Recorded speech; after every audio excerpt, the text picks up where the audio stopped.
right, guys, working on a Fleetwood bounder. Another overly complicated toilet system. They use these things when they need remote access to the black tank. When they can't have the black tank directly under the toilet, they use these powered toilets so that they can have more flexibility in engineering as far as getting the waste to the tank when it's located remotely and not directly under the toilet, which the toilet is like right here, and there's nothing but storage compartment under there. So the black tank is probably like towards the center of the coach. And anyway, this is what we got going on. That nasty mess right there that you see, no, that's not dirt and mud that's covering that assembly. It is the other stuff. So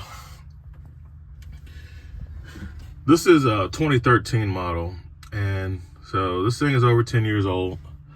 And you start having problems out of a system like this, and it's that old, just replace it. You know, when you go on this one, the motor is bad, but as you can see, it needs seals and all kinds of other stuff. So man, just replace the whole system. Make it easy on yourself, because it's already in a tight spot. As you can see, there's a little small compartment I was inside, and here's a compartment that's behind it. So you kind of got to crawl in here, lay on your stomach, and get that out after you remove the pipes, the plumbing, and deal with all the goodness that comes out when you start disconnecting the sewer pipes. So this is called a vacuum generator, and that's the old one. We're replacing the whole thing because it's, like I said, it's over 10 years old. And so here's a better look at what we're dealing at. That one is, you're kind of looking at it from this orientation, but this is the system. All right, turn it around.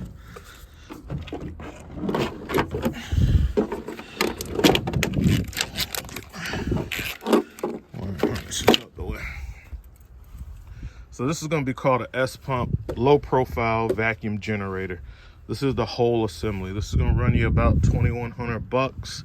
They do sell a rebuild kit to where you can get just another pump, you know, another vacuum switch, the bellows that are in here, and the duct bills that are in the on both ends. You have duct bills inside there.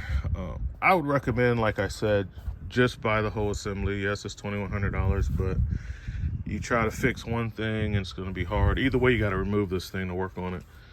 You see the tight spot that we're in. You're not disassembling this to change the bellows and stuff while it's in there. If you are trying to do that, it's gonna be quite a hassle. So I wouldn't do it. Take them out to work on them, and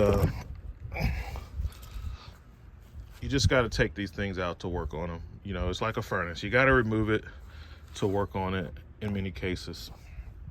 But yeah, this is a low profile vacuum generator. Of course, this is a brand new one, the complete assembly with everything already on it. So I'm going to remove the old one and connect the new one after I get the old one out. You're gonna need a heat gun. Those pipes have been on there for a long time and they're all caked up with all kind of crap.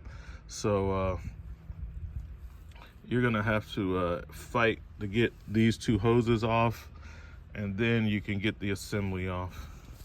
Luckily, these are open instead of closed. So after you take the fasteners off of one side, you can just pull it out. You know, it might be a little tight, but you should be able to wrestle it out because it's going to be very hard to get to the ones that are on this side based how the thing is put in there. Okay, so I'll start with the hoses. I got to get my heat gun. I have a cordless heat gun, and it comes in handy in situations like these. But my other heat gun is much more powerful. So, and then the other thing you have to worry about when you're doing this, especially if somebody like this customer is like, oh, how much is it going to be? I don't know, because I don't know if stuff's going to break on the way out on the rest of the plumbing. So, you know, let's give them a rough estimate, you know, a few hours maybe. But I don't know, after I start trying to take your hoses off, if some of your ABS pipe's gonna crack or whatever. You never know. So let me get at this and I will be back. All right, so those bolts on the tank, it's gonna be 5/16. I'm gonna go with a deep socket on a wobble extension, just in case the head won't fit in there quite well. I can still get a square fit with my adapter. I started with the ratchet, but after it's just bolted into something like plastic, so it gets loose pretty quick. And after you crack it loose, then you know you're fighting against the back drag on the ratchet. So just use a power ratchet. It's gonna make that a little easier. It is a tight fit. You do have to crawl in there. So it is what it is. All right, guys, so here's where we're at. I pulled that out and I disconnected this horrible looking thing. It has 2 Phillips screws that hold it down on one side, and then I pried it out since it has open hold downs on the other side. You can kind of see all the solids and crap that came out of it. It's gonna smell super bad, so what I have is a sprayer with a strong bleach water concentration, and you basically just soak down that compartment with bleach so that you can actually deal with the smell. Once you remove the tank, whatever remaining liquid is in there is going to come out, and that tank holds both liquids and solids, so you'll get the best of both worlds if you're doing this. This is probably the reason why I charge a lot to do this. Whenever I have to work on sewage and I gotta suit up and glove up and I gotta mess with your poop, it's gonna come at a premium. You know, you're gonna pay for that because it's just a nasty job. And it is what it is, man, you know. So that's where we're at so far. Took a pry bar and got part of the tank out. That other hose that's coming from the toilet is still connected at the bottom there. And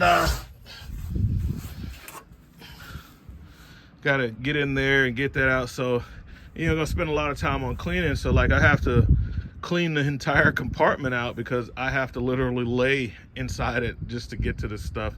And I'm not gonna lay in their waste. So that means I gotta clean it out, get it all really nice and clean just to get the next pipe off so that I can get the tank out and do a little better cleaning before I put the new one in. Obviously, you don't want to leave all the waste and stuff when you're putting the new system in. So yeah, so my next step is going to be to disconnect that white pipe that's coming down and clean all these solids out of here and get that out of the way, and then I can get that tank out. So stay tuned. All right, so we got the little nasty tank out of there.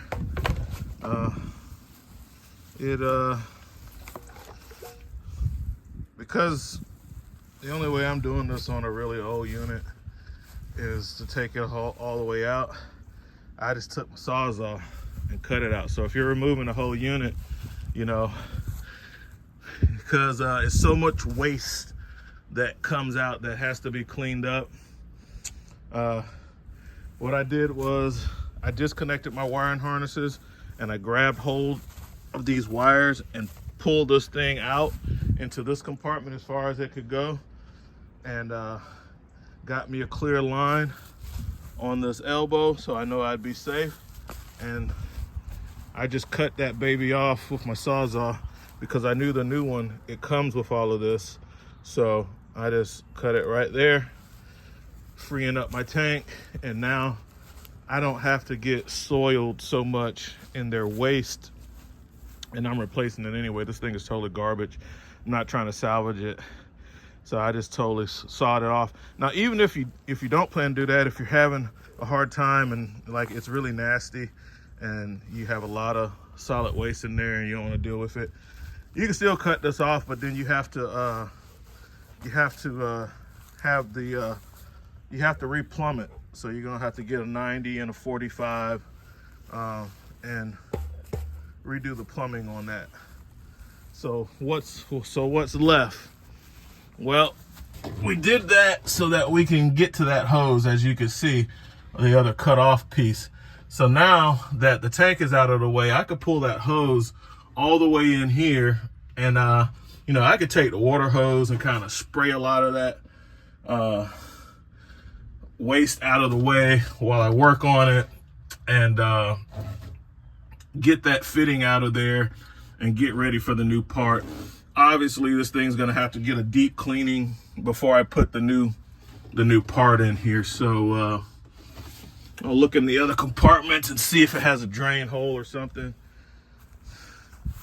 Now, the customer knew I had to do all this, but they still left all their stuff in the camper, which I don't understand.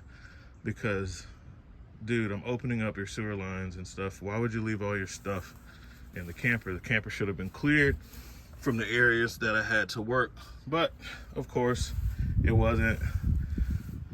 And that just adds to the cost. You gotta take all our stuff out because you gotta wash this thing out with bleach and a water hose, and you can't soak their stuff. You know, they don't want their stuff all covered in crap. So it just takes more time to do that. This is how it is. When I worked at the dealerships, people did it all the time. They would literally like go from a camping trip, leave their camper totally packed and stuff, and say, oh yeah, we had these problems while we're camping, and they bring you the camper like that, and all their stuff is like you can hardly walk in the thing because it's so packed. And that's how they bring it to you to work on it. And guys, if you own campers, don't do that, because you're just costing yourself more money. And at a dealership, so you're gonna pay a guy $175 an hour to move your stuff, and it's gonna be at least an hour to move your stuff, and they got to put it back. So if you don't care and you got a lot of money, well, leave it all in there and pay an extra $350 for us to move your stuff and put it back in. But if you want to save that, take all the stuff out of your camper before you take it to get serviced. But anyway, that's what we're after. We got to clean this whole thing out. I got to see what's over there on that other compartment, because I got to totally wash this thing out. I got to get this thing spick and span, and that's the next step. So the next step is a lot of cleaning and getting that last pipe off. All right, we got the last piece out. Do have to use a heat gun on this. Whatever those marks are, they were on there before I got there, because I simply use a heat gun and then twist to break the seal. I'm using this DeWalt DCE 530, 5 amp hour battery, of course, big battery on something like this. And I just went around that with a heat gun maybe for about 2 minutes. 2 minutes going around it with a heat gun. I just simply pull the hose in this direction to where the hose is like, so I could get it from this compartment. Nice little twist, and we got him out, no problem. So for the most part,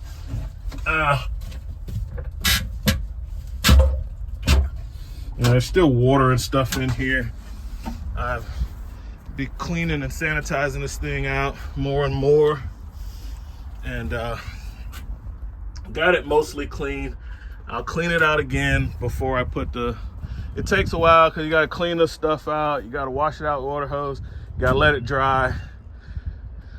So we definitely want it nice and clean before we get the new one in. It's a lot better than it was before, but you know, after you take that coupler off, more trash is gonna come out. So I'm clean it out again, bleach it again, clean it again, bleach it again, till it's nice and done with no smell.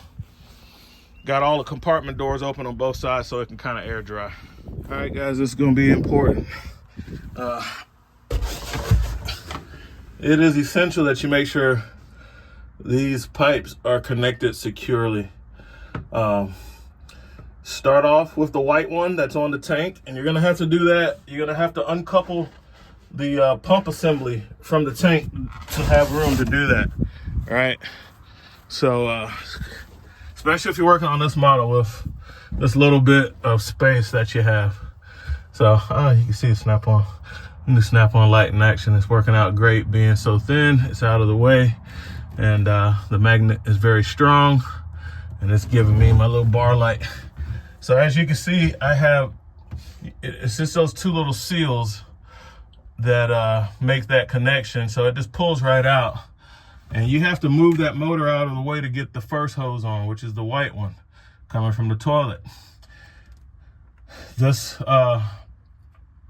And you need to leave it off, because once you have all that in position, it's not going to give you room to pull this connector on very tight. Okay, so you don't want to revisit this job. You want to do it right the first time. So you got to really, and you got to use some muscle. I mean, you got to manhandle this thing. These pipes, this accordion type pipe that they're using in here, it's tough. It's not very flexible.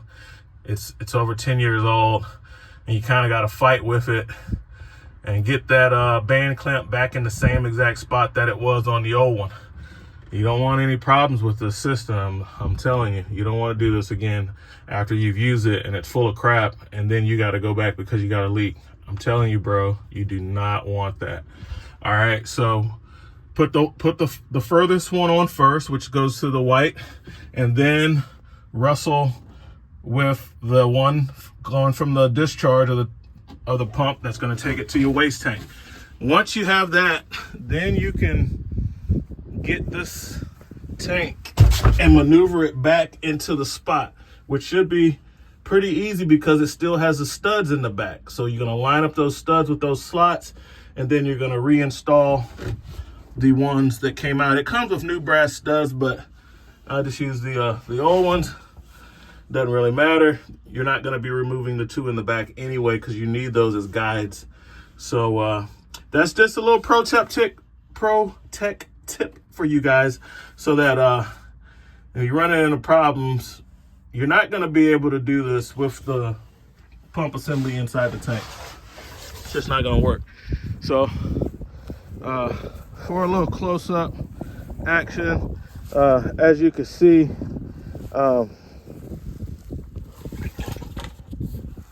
you want to get that pipe on, the white pipe coming from the toilet, on this guy first. That one is just a slide in, slide out deal with a couple of seals, which these seals go bad, you lose your vacuum. And then this is the toughest one to get on. So you want to slide that pipe up and over, and you can kind of see that's where the band was sitting. It's almost on the edge. So you want to really get this all the way up as much as you can, and then tighten up that band clamp. All right, so that's all the hard stuff. Now the next thing is just positioning the tank and sliding in the pump assembly. All right, guys, so got it fully installed. Went on the inside. It took a long time to get this thing to prime. The pump was going for a while, and it was taking too long. So what I did was I put water in the bowl and I let the water go down even before it turned green to help try to get some of the air pockets out, because I opened the system and all it's full of air where normally it'd be full of water. So I took and put the let water go in the bowl, and had the bowl halfway full of water, and then flushed it while the pump was still going, while it was still red. Normally, under normal circumstances, you wouldn't do that. You'd wait, but because of the new installation, and I needed to get this thing to go ahead and prime up, I did it while it was still red, full bowl of water. That as soon as it got that water in the line, I could hear the sound of the pump change, and then it started, winding down and finally pressurized. Got my vacuum, got my green light. This is ready to go. Thank you, Lord. A lot of these repairs I do with a lot of prayer. I am a man of faith, so stuff is not going right. A lot of times I get help from above. One of the advantages to being a disciple of Christ. All right. And then this, the way they got this camper plumbed out, see, you got all kind of crap in there. See, stuff like that, all that tissue and stuff, clogs these systems up. It clogs up the bellows. This guy told me, it's like, oh, we don't do anything but pee in it and all of this, man, all kind of crap came out of there. But, yeah, it's plumbed together. So, whatever, it's fixed. You got to be real careful with these Vaccu-Flush toilets and what you're flushing down the toilet and the type of toilet paper you're using. This is a very sensitive system, and you put a wad of paper down there, and it's gonna be a nice repair for you, because it's gonna get stuck in there. It gets stuck in the bellows. I'll show you what I'm talking about. So like, it has these little, the duck bills, not the bellows. The bellow is just the pump part. You see that? Almost like a waterless P-trap. It has like a bladder, like a waterless P-trap. They call it a duck bill. That thing's pumping along, and it gets a wad of paper, and it can't get it through, and it gets stuck in there. Well, you got to call. You got to take that crap apart to fix that. And in a motorhome like this, where it's super tight quarters, it's gonna cost you. It's gonna cost you, because like I told you, you can't work on that thing while it's in there. You gotta take this thing out, and because it's still good, you got to take it out with much more care. It's going to take you a lot longer than it took me, because I cut this sucker out. It's going to take you a lot longer to take it out than it took me, because I'm replacing it. So owners, you may want to be aware of that and be extremely careful if you got a Vaccu-Flush and how you do your toilet and do your maintenance and stuff, all that stuff. So the only other tips I got for you is that when you're seating this into the tank, those seals will buckle on you if it's not completely square and straight on. And if you keep forcing it because you're in a tight spot and you just want to get done, you're in trouble. I had to take that thing out maybe 5 times because of the tight quarters and the way they got the tank angled in there and braced against the edge of a piece of angle iron. I had to, and the way the pipes are all stiff, and I had to take it out several times to ensure, that's why I got so much grease on them from the factory, to ensure that that seal is sliding in and not getting hung up on the edge. And that's with a brand new one. So you can imagine with a used one. So yeah, so that's what we got, guys. This thing is done. Only thing left is, now, put all the stuff back in. So like, I had to take all of the stuff out, pass through compartment, You know, this thing was loaded. Had to take all the stuff out of all of these compartments to because I had to wash all the crap out, and it comes out here, and I still gotta wash this out because, like I said, I washed it down to this port to get all that crap out of there.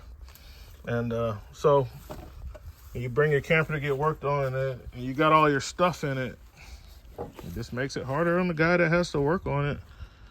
And he's getting paid by the hour, you know, so they're just gonna charge you extra hours to take all your stuff out and then put all your stuff in, you know. But I'm happy that this was a success and this thing is fixed. I know a lot of guys do not like to work on these Vaccu-Flush toilets. These things can be a pain, especially when you're not replacing the whole thing and you got to rebuild an old one, or you're trying to, you know, troubleshoot one, and you got to do almost the same amount of work to replace it as you do to change out the parts. It probably actually takes even longer because you still got to take the thing out to, you have to remove it if you want to change those duct bills or change those bellows and stuff. So you're gonna pay either way. If it was me, I'd rather pay for a whole new system instead of paying, you know, a bunch of labor. I'd rather pay for a new system, but you know, to each their own. I can do them either way. The flies are all over it because it's covered in old tissue paper and crap. So get that out of my yard and move on to the next job. All right, guys, so the job's done. I got a couple more service calls to do. Gotta go to the Air Force Base and hit one, and then gotta hit another one in Sumter while I'm out there. And gotta work on that slide room. I gotta repair that slide room, and what else? Oh yeah, the AC. So I got the parts in for the AC in the slide room. Gotta go do that now. And of course I had to take a shower, change clothes. That's like the last step of this job after I put all my stuff up. So, you know, it wasn't that bad. About 3 hours, you know, wasn't that bad. I mean, I hadn't put all that stuff back in there yet, but I gotta let that dry out. So might be a little more time for that. But it wasn't that bad. So now that I'm all washed up, ready to go, it's time to hit the next job. To work on these slides and air conditioners. Hoorah.